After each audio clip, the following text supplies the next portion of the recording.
I am Ferdinand Marcos, and I am the President of the Republic of the Philippines. I stand today on behalf of 110 million Filipinos. Hello people and hello universe, it's me again. Shout out sa inyo mga kababayan. Especially the Marcos loyalists and supporters. Nako mga bes, ano ba yan? Alam nyo, kaya nga sabi ko, habang buhay pa tayo sa mundong ito, gumawa tayo ng kabutihan.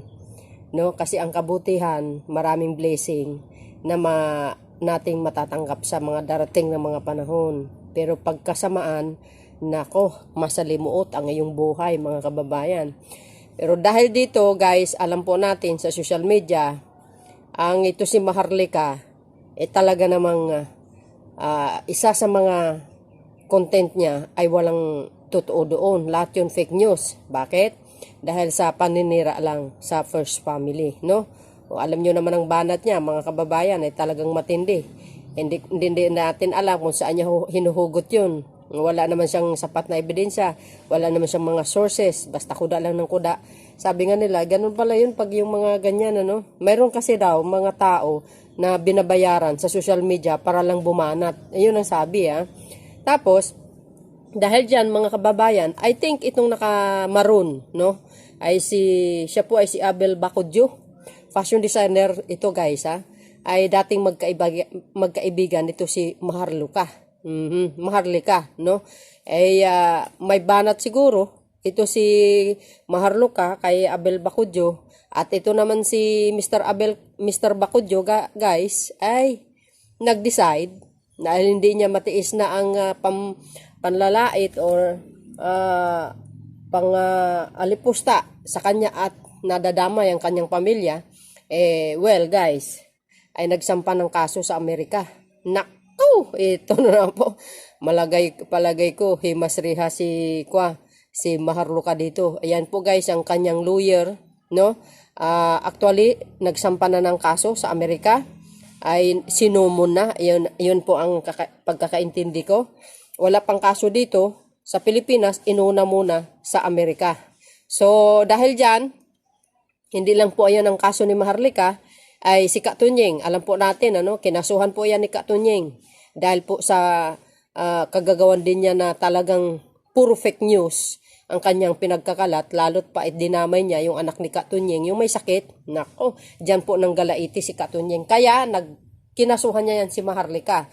Now, pag yan ay magkaroon po ng hearing sa Amerika, yan si Abel Bacudyo guys, Bacudyo ay pupunta po doon mga kababayan. At syempre, maungkat din yung kaso din ni Katunying against yung kinaso ni Katunying kay Maharloka. Sabi ko sa inyo, alam niyo pag kaso kasi mula sa pinaka-ugatan yan hanggang sa pinakadulo ng ugat ay makalkal yan mga kababayan pag nasa korte, 'di ba?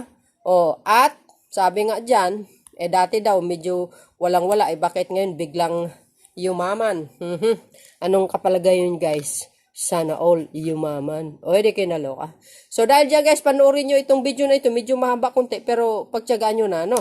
See you again on my next upload videos. Don't forget to like, hit the button bell para lagi kayong update. Pag gumawa ka ng kasamaan, masasadlak ka sa kasamaan din. Di ba? Hindi lang mabigyan siguro ng pwesto yan, kaya dyan nagwawala, no? At ang masakap dito, pag itong bank account niya at maispatan, malaman kung saan galing ang mga pera niya, ay nako, may bansa na baka may bansang madadawit mga bes, ha? Sa Amerika ito, mga kababayan, ha? Nag-file na ng kaso. Tapos na mga bes. Kaya Hemas Rihas ito si Maharloka. So yun guys, panoorin nyo ito. Bye and baboos. God bless Philippines. As the blogger shared today. Now, before we begin, a brief background of why we're gathered here today. So, as some of you may recognize, seated up front is Mr. Abel Bacudyo.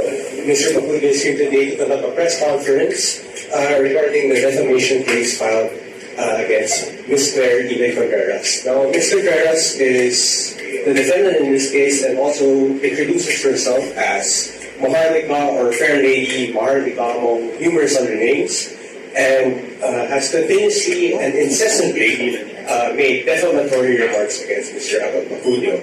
As such, Mr. Bacudio engaged Attorney Oliver Bacuy Jr. to be the main and lead counsel for this case. Oliver is qualified to practice in the Philippines as well as in New York. He actually obtained his Juris Doctor degree in Ateneo de Manila University School of Law and ranked third in 2008 bar examinations. He pursued his master's in intellectual property law at the prestigious New York University, and he is also a resident partner of Bacuy & Bacuy LLP based in Manhattan, New York. Accompanying him are associates Bacuy and Lim Law, both honor graduates of the Ateneo de Manila University School of Law, attorneys Joshua Resco and Brian Law. Wala ba kayo na yung kamay? Thank you very much. I got very focused on trying to build up the trust. Thank you once again to our friend in the media and our bloggers. Thank you for being present here, because your presence here really is instrumental in helping us disclose the truth. Okay. Three preliminaries first before we begin. First is I'm going to give a very brief background of the case and what happened. Second, we will try to accommodate as much as possible all of your questions. But if the question relates to a matter of legal strategy and may affect the outcome, I think most of you, for most of you, this is the first time that we've met each other. Probably because I'm a shy type of guy, in front of the camera. Yes. So that may be the reason. So, you're having all of those settled, let's roll and brace yourself from a shy type of guy. No? So about August of last year, August 2023, there was an outrageous and loathsome defamatory remark published by Ms. Claire Eden Contreras, who also introduces herself as Maharloka. These defamatory statements were repeated multiple times in an almost monthly or even weekly basis. As time goes by, the attacks against Mr. Abel Bacudio became more rabid. There were various defamatory and outrageous allegations against Mr. Abel. But three things kept repeating. California before the U.S. District Court for the Central District of California is damaged, you will still suffer that. And this suffering transcends generation. At yung mga anak niyo, pag nasiraan kayo ng reputasyon, magsasuffer din. Any questions from our friend in the press? Please feel free to raise your hand if there are any questions. Baka yung mga tanong kayo mga kabayan na. Yes, ma'am. Ano pong kaso ang inyong ipapile? Na-file na po, hindi lang ipapile. Na-file na po 2 weeks ago.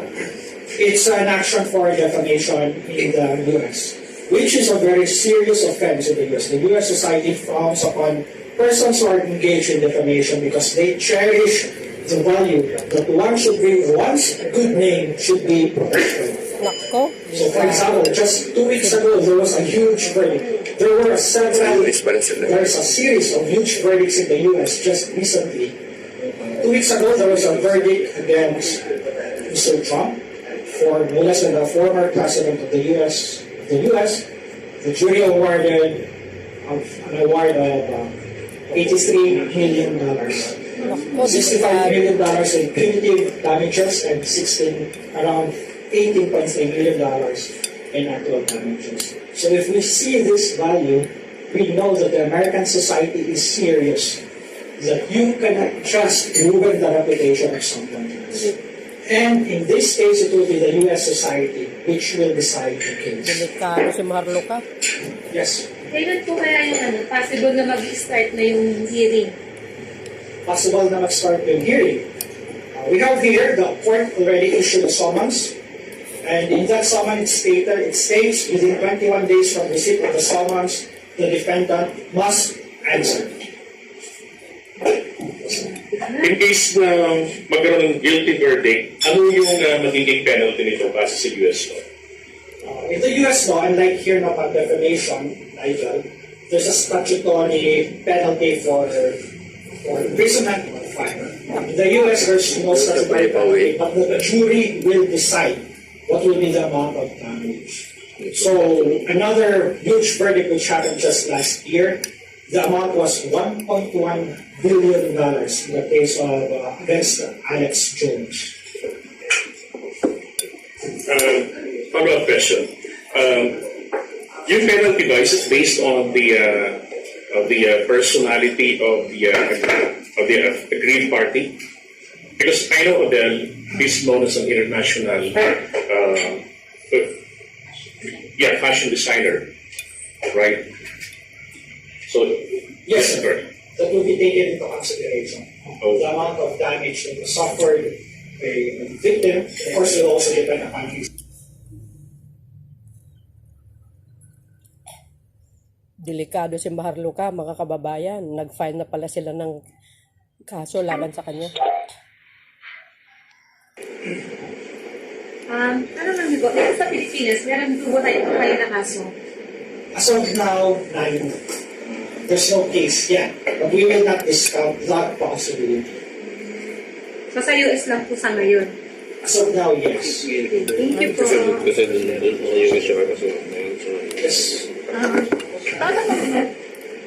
Tatanong ko lang po kung ano kayo yung duration nito na yung para matapos yung kaso, yung trial, tapos para mabigyan na siya ng kaparasahan. Yung kaparasahan po, that will depend on the later on. So, it will depend on, just like the adage goes, what is in the defendant's court. Depende po yun sa groups nila, because they can file an answer, or they can delay and choose to delay to receive the summons, or in most US cases, these are actually resolved amicably even before the case goes to trial. Maybe 70% of the cases in the US are settled amicably. So it will depend. But assuming that we will go into full jury trial, maybe that will take 3 years. There's another famous case, the Amber Heard case. That's also a defamation case.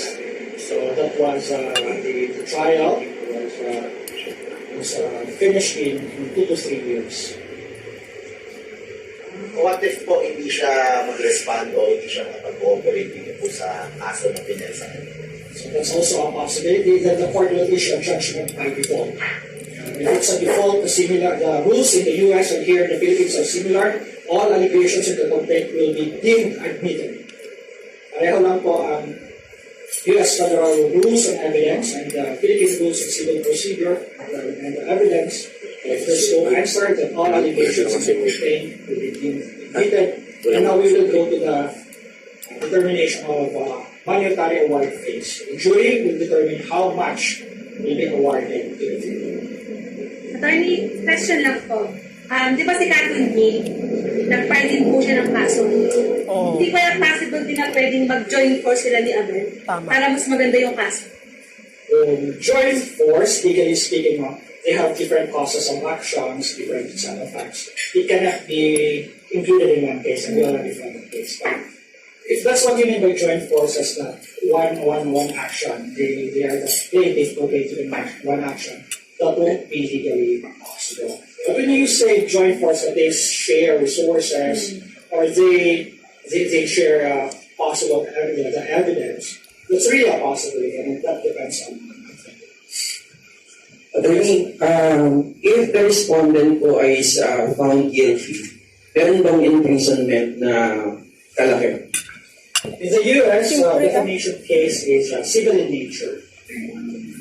By itself, there's no imprisonment. But it is possible that in a defamation case, court will also issue a bench warrant. And I won't disclose now how it can happen because I may be opening my cards and that's a possibility.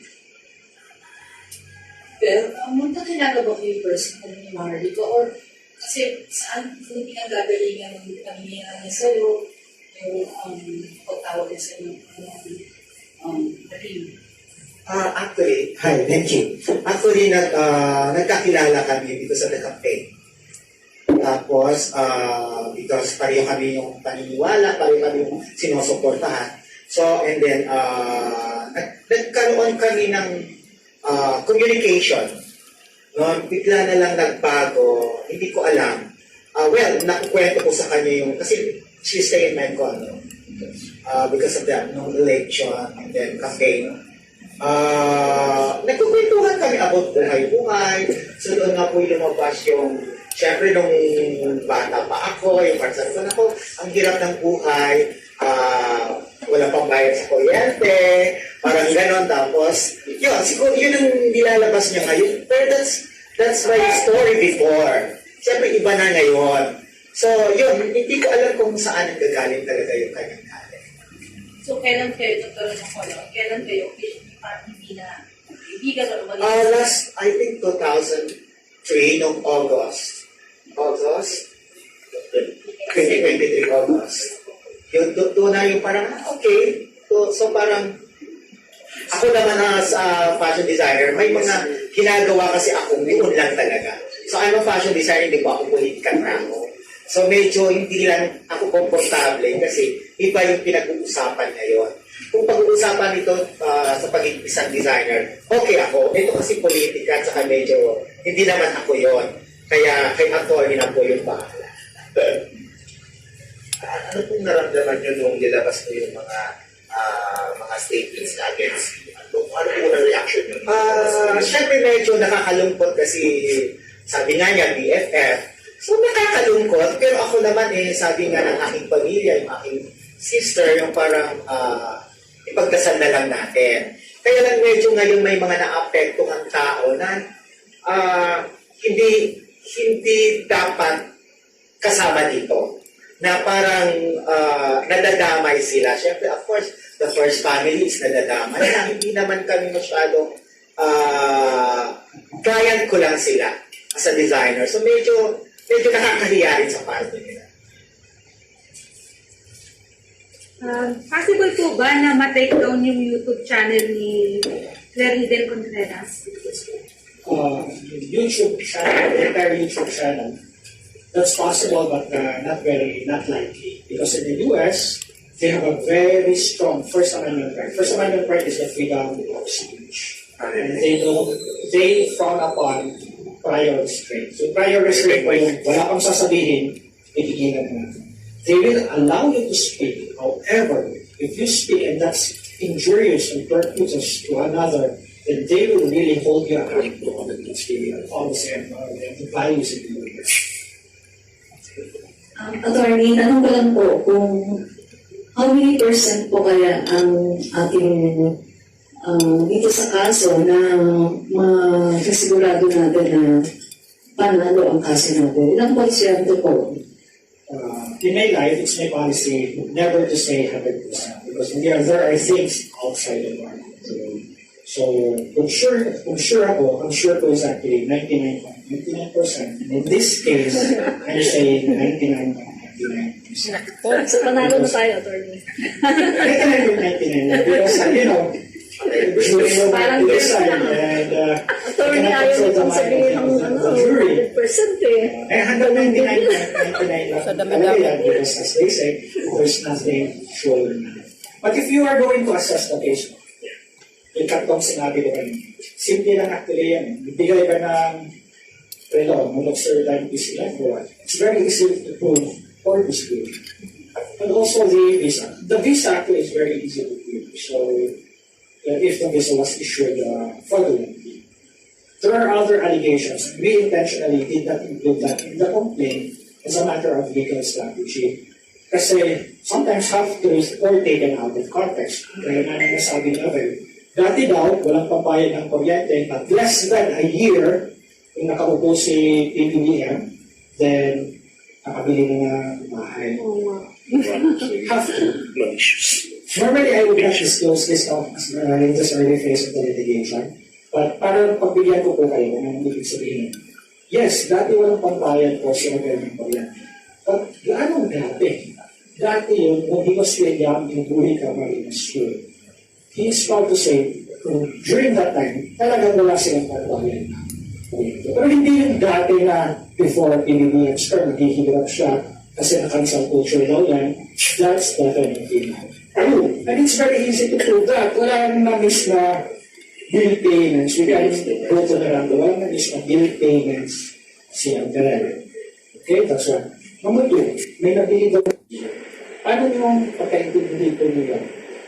Because suddenly, tumangkang ng pera at may pagbili ng Actually, ganun po talaga. Bayaran ba because yan? it was presented out of Congress. Nabili yung bahay, Kailangan tingnan yung passbook niya, yung bankbook niya. no interest. So if you look at it that way, 30 years to pay, then suddenly you will see, ay, ano naman yan, within normal range naman, at kahit that's acceptable. That's within the range, no? It was purchased using loan.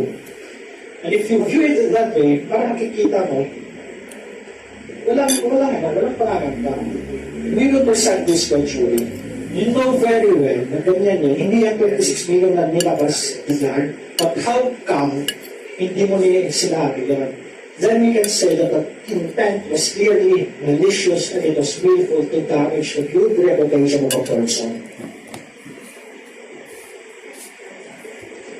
Si Maharloka po ba? Hindi ko po kasi sure. Is she an American citizen? Ano po ba?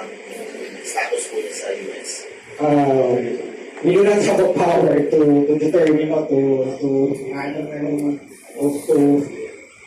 have a statement from the U.S. government. But according to her, she is an American citizen. She is no longer, according to her, she is no longer a Filipino citizen. She renounced her Filipino citizenship, according to her. Question po for her. May personal akong tanong sa'yo. Totoo ba na sa kagaya ng ini-issue ni Maharloka sa'yo na binigyan mo ba talaga si Sandro Marcos ng Rolex? Baka ako ang bibigyan. Dun sa statement ko po, we categorically deny that statement. Yung three main topics that she keeps repeating. First, the luxury timepiece was given to Philippine Representative Ferdinand Alexander Marcos. We categorically deny that. So yung three. Conflict. Question. Kasi di ba naging magkaibigan kayo ni Maharloka? Tumira sa kondo mo, ating sundo, di ba? Pati, alam na lahat. Best friend is the best enemy nga. What urged you to do this action? Considering na naging magkaibigan kayo? Actually, for the past few months, parang ayoko talaga. Kasi parang focus ako sa ginagawa ko, sa designer. Pero mas may naaapektuhan kasi mga like my family, like my niece, and then my sister, and my brother-in-law na hindi naman kasama dito na maayos sila namumuhay. At maayos kami namumuhay. In-accept ko siya bilang kaibigan. Actually, yun, katulad ng sinabi mo nga, iniisan din. Pero sa isang iglap, nagbago talaga yung lahat. So, ako naman yung tao na parang takot kami sa Diyos. So, ipagdadasal namin hanggang katapusan ng buhay. Kaya lang ito talagang maraming tao na nadadamay. Na my family, the first family. So, parang nakakahiya rin sa mga tao na kapaligid sa akin. So, I think this is about time na parang sasabihin ko rin sa inyo na talagang lahat ng sinasabi niya ay hindi totoo. Mabait po ba siya? Yeah, okay. Ako, gano'n naman ako eh. As long as wala kang ginagawa sa akin masama, mabait ka. Eh ngayon may ginawa siya, hindi okay. Hindi siya. Sir, tanong ko lang, no? Saan ba nagmula ito? Yung parang pag-aaway sa inyo ni Maharloka? Actually, hindi ko po alam kung saan ang galing. Attorney. As I said, the first published defamatory statements against Abel happened in August 24 of 2020. Yun yung una natin nalaman na negative statements. Why that statement was made, I have theories. Please allow me not to disclose those details. If this case goes to jury trial, we will have a discovery procedures. Sa US kasi may discovery procedure, buksan natin lahat ng email, text messages, correspondence with other people, and it may shed light what is the motive behind why these statements were made. Because it came as a surprise, a real surprise, nothing in fact, and then suddenly, ayan, nagbigay ka daw ng backstory. And it's completely untrue.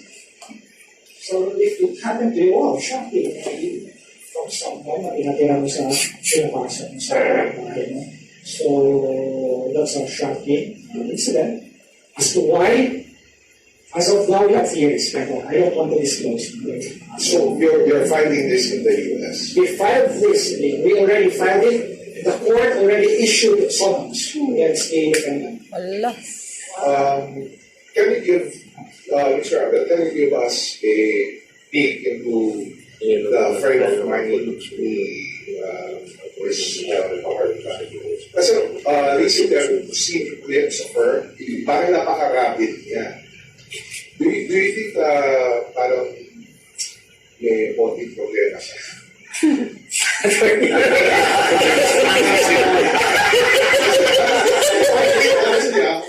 When I watch her clips, parang kulang na lang, umikot yung ulo niya.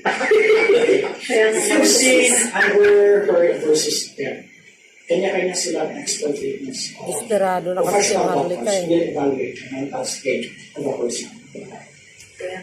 So it will be better for us. We also resort to that.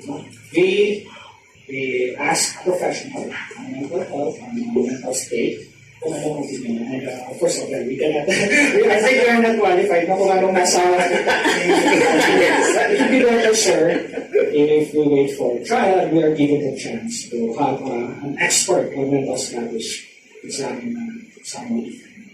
Right, thank you very much. Simple po ba yung assist and desist?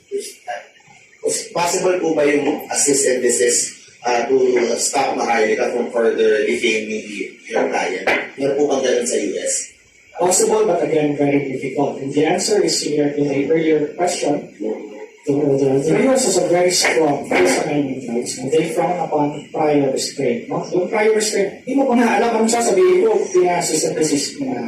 So, as a free society with very strong freedom of speech values, that might be very difficult. But if it's possible, yes, that's possible. Very difficult to obtain. Question to Wasabet. Sir, what do you think the reason why na suddenly in-involve yung pangalan mo ni Maharloka dun sa si actor? Do you think, is there any person behind Maharloka to accuse you or say something bad about you? As I said during the preliminaries, we would welcome and try to accommodate your questions. But if it's a question that will affect litigation strategy or the outcome of the case, please do forgive us. We will not answer. Kasi kung sagutin natin yan, baka malapit kami sa litigation strategy. But please take note of that question. After trial, sasagutin natin yan. Okay. Hope to see you again after Yes. we'll see Excited po. more vision. Abel, question na ano lang, no? Mike, Tony, thanks. Wait lang, sagot lang to. Mike. Di ba sabi ni kasi ni Maharloka na siya daw yung nagpasikat sa'yo. Ano yung mo doon? Nasabi mo doon? I started designing when I was 17. So, nagkaroon ako ng show in abroad ng mga 1995. So, I think parang hindi naman okay na sabihin na siya nagpasikat. At least, kayo siguro makakapagsabi kung sino ako. So, hindi ko alam kung siya nagpasikat sa akin. Thank you so much. Pero sa akin kasi, matagal kong pinaghirapan yung pangalan ko. Ang dami-dami kong pinagdaanan para makarating kung saan man ako ngayon. Kung 100 steps ang aakyatin ko is naka 50 na siguro ako. Kaya hindi ko hahayaan na parang dito lang mapunta yung pinaghirapan. I'd also like to answer that question, not as your lawyer, but as your fan and friend. Almost 30 years ago, I attended a debut of a very beautiful lady with very fine taste. That lady wore an ankle like this. So, I was already someone during the time. And how do I know that this lady has a fine taste? Because many years later, she became my wife.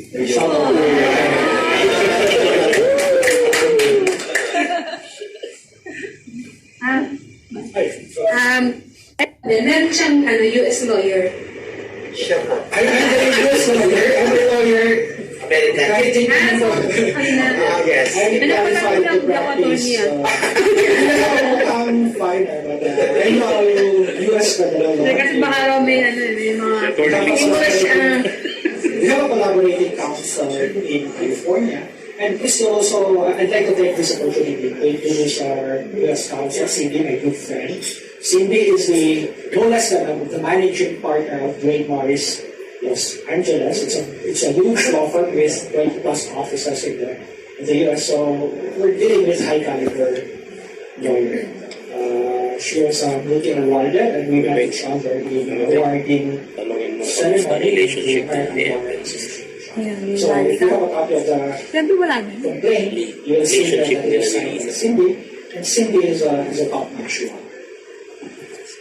Kay Abe, tanong ko lang, kamusta yung ni FL ngayon, ni Ate Elisa? Actually, hindi naman kami nag-uusap ni FL. Client ko siya. That's professional. Yung usapan namin very professional na.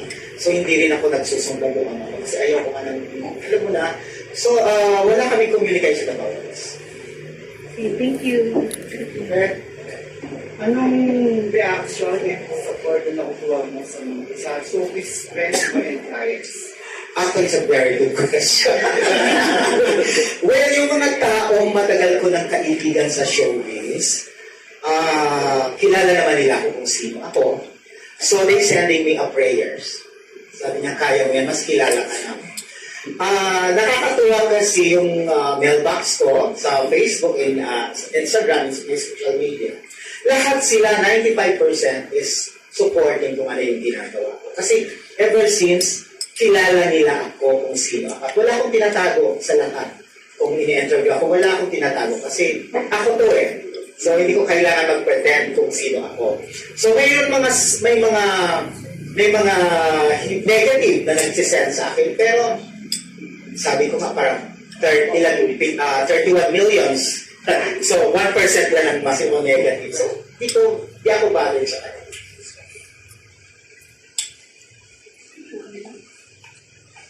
Well, do you have a message to Maharloka? No. That's a nice answer. Mostly, expected siguro ng mga against sa inyo na baka sabihin ng iba na inutusan kayo ng part ng politics. Palitos. Wala po. Wala. This is initiative po ng aming pamilya. And then my sister is here, si Hegas, kasi nadadamay po yung pamilya nila.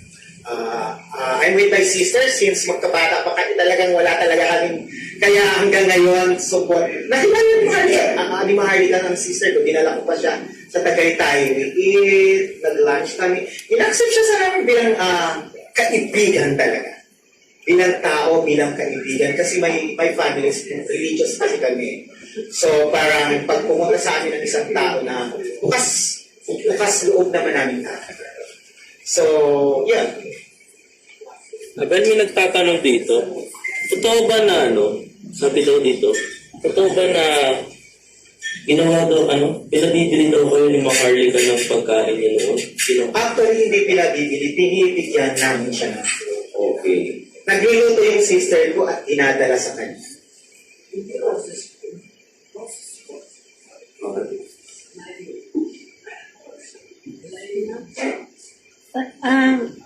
Tanong lang po, kasi kilala po kayo na supporter. Kilala kayo ng supporter ni PBBM. So, at si Maharloka. Maharloka kasi ang tawag ko sa kanya. Sige, Maharlika na lang. Si Maharlika naman ay kilala na ngayon na anti-BBM. So, may nagtatanong lang, baka naman inaatake kayo dahil sa politika. Baka naman may nagtutulpas. That's possible, and that's also related to my earlier answer that what is the motive behind these attacks? We don't want to speculate. But that's impossible. There are various possibilities. And please do understand with us if we invoke the Fifth Amendment. So that can affect the indications. Are there any more questions to the Abel or the attorney Backline? Simple lang naman, no? Tapos na. So, ayun, tuloy na natin May to. question pa ako, last question. Tatanong ko lang, Abel, kung pupunta ko ba kayo sa US para makaharap sa election? If this case goes to trial, well, we need to go to court one time and sila po may witness to